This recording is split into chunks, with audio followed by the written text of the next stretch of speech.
What's up, guys? Welcome back to Good View Woodworks channel.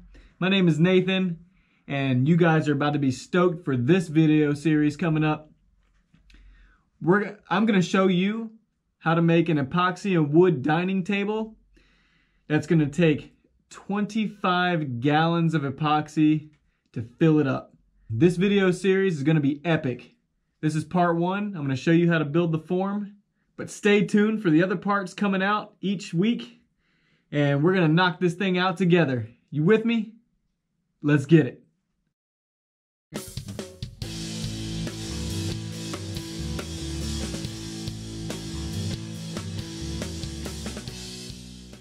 Okay, so we have some 3/4 inch MDF right here. This is what we're gonna use to make the form. What I'm gonna do is I'm gonna rip down a couple of pieces from here, but our mold, our table, the final dimensions are going to be 4 foot by 9 foot, and MDF is 4 feet across by 8 feet. So we're going to leave it like this. We're just going to have to add a section onto the end for our form. So I'm going to have 2 sides that are 3 3/4 tall by 9 feet. So we're going to rip that off this piece. Also, we're going to have two that are 48 plus 1.5 inches, so 49.5. So 2 of them that are 49.5 by 3 3/4 inches tall. So all I'm going to do is go ahead and rip these down. Oh, the saw's over here, dang it.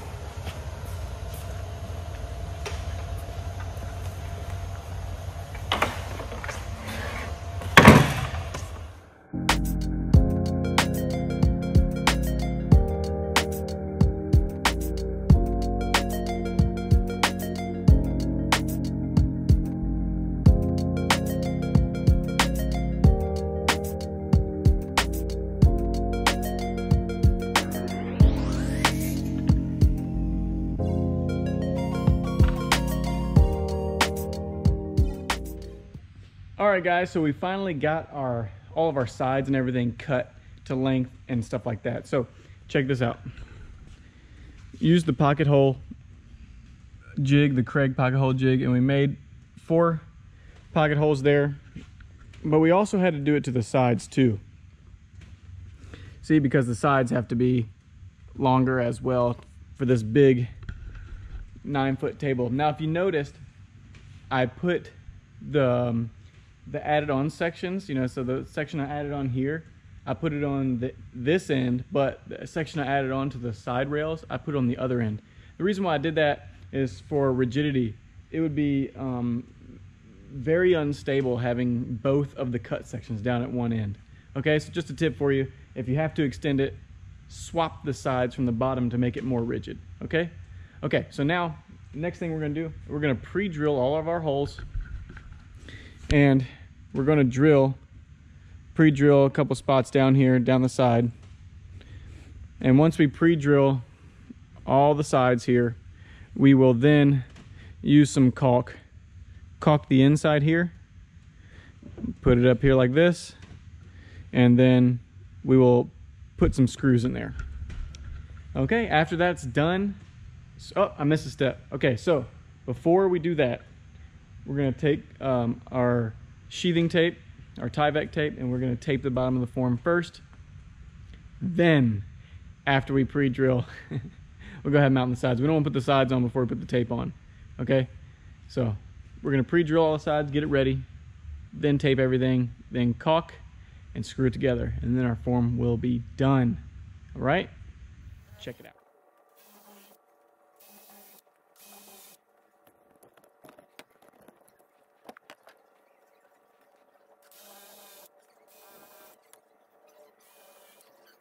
So when you're working on your form and you don't have 2 people, I mean, obviously I have a camera guy, what's up, Leon? When you only have 1 person, try to use some clamps to help you build the form. I have 2, you see my 2 clamps here. Just kind of like, yeah, back up a bit, yeah. There you go, so you can see both. I got you. Yeah, so I have 2 clamps set up holding both sides of the form. And I don't have them super tight, so I can still move the form with my hand. But I'm going to pre-drill here and here, and pre-drill across, but it helps you if you don't have a second person, right?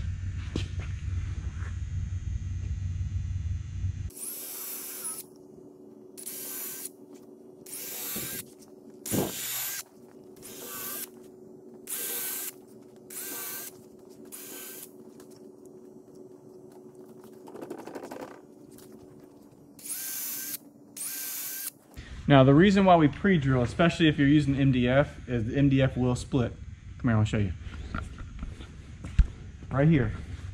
I didn't pre-drill, and you can see how it separates. Now here it'll be okay, obviously because it's part of the side. This is not going to hold any structural weight, but this is what will happen if you don't pre-drill. So remember, pro tip for the day, always pre-drill when you're putting screws, especially in MDF. Okay, as you can see, the whole entire thing, we've knocked down the sides. All we did was pre-drill. We inserted a couple of screws to hold everything up, but now it's time to tape. This is what we're going to use as our mold release on MDF. And the reason why I choose Tyvek tape is because it's really sticky. So it'll stick really well to this. I know the Tyvek tape is kind of expensive, but you can reuse it over and over by using the Tyvek tape. So that's what we're going to do.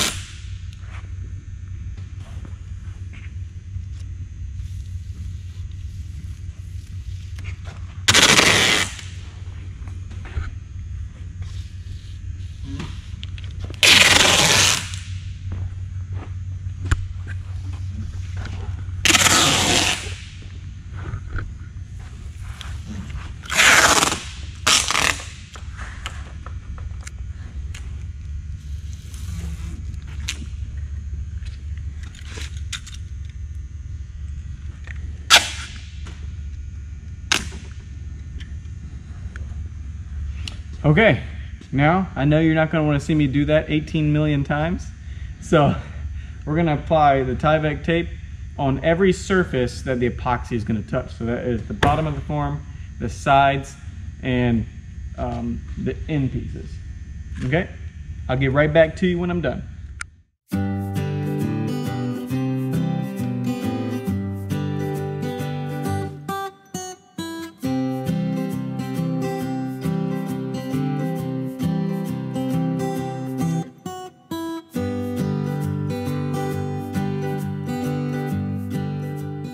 Okay guys, so now that we're done taping up our form, as you can see, fully taped. I just want to let you know, it took 2.5 rolls of this Tyvek tape to do this. So if you're doing a 9 foot by 4 foot table, be prepared to use 2.5 rolls. And if you're going at Home Depot, it's like 12 bucks a roll, so it kind of gets expensive. I would say melamine with a mold release would probably be less expensive. Okay, so the next step is we're gonna put some caulk here along this, and then we will fold it up and screw it in.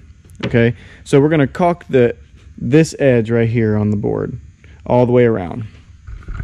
And the reason why we do that is if we were to only caulk inside the inside corners, we have a little bit of a leak, then you're ruining, you know, hundreds of dollars of epoxy, whereas if you just use a $6 tube of caulk, you know, it really saves your butt. So we're gonna caulk the inside corners, the inside edges first, and then once they're all screwed together, we will then caulk the inside corners.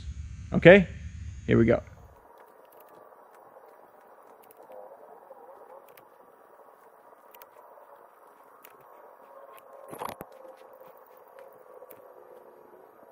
Alright guys, so now that we have all the edges caulked, we're going to go ahead and tilt them up and screw them in. What I want to show you on the edges, on the end pieces, is look, you want to caulk up the side too, because it mates here. And so we want to do all those edges. So let's get to screwing these things in.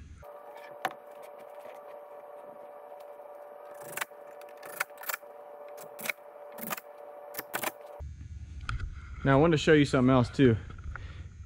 Another tip would be to have your screws pre-loaded in there so that it takes less time to screw them in.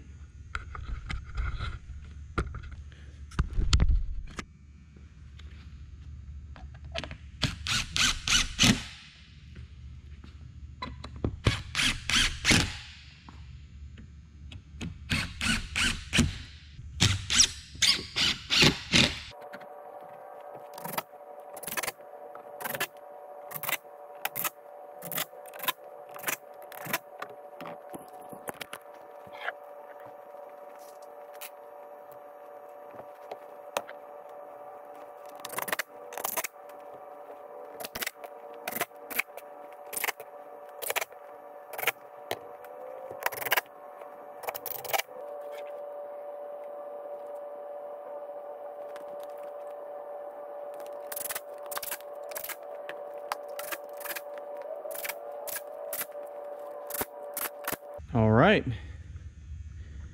there we have it. Everything is done.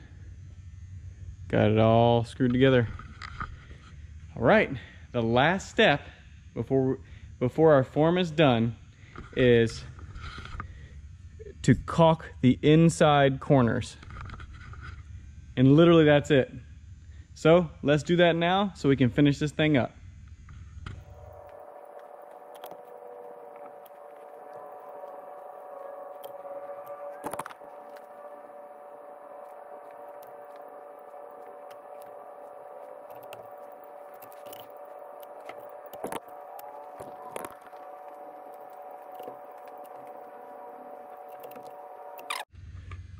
Okay, now that we've done taking our finger and wiping along all the corners and getting it flat and smooth, you see that? We just took our finger and wiped it up.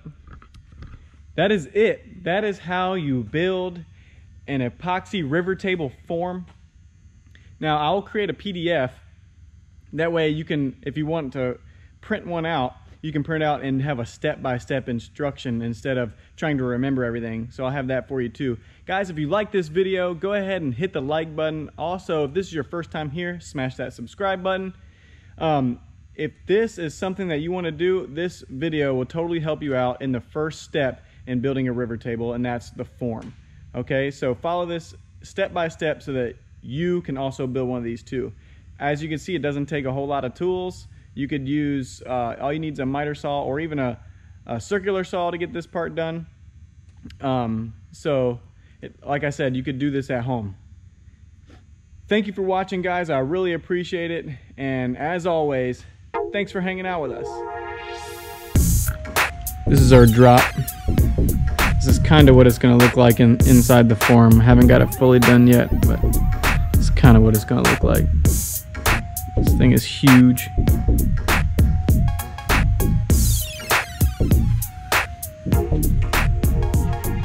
Crazy.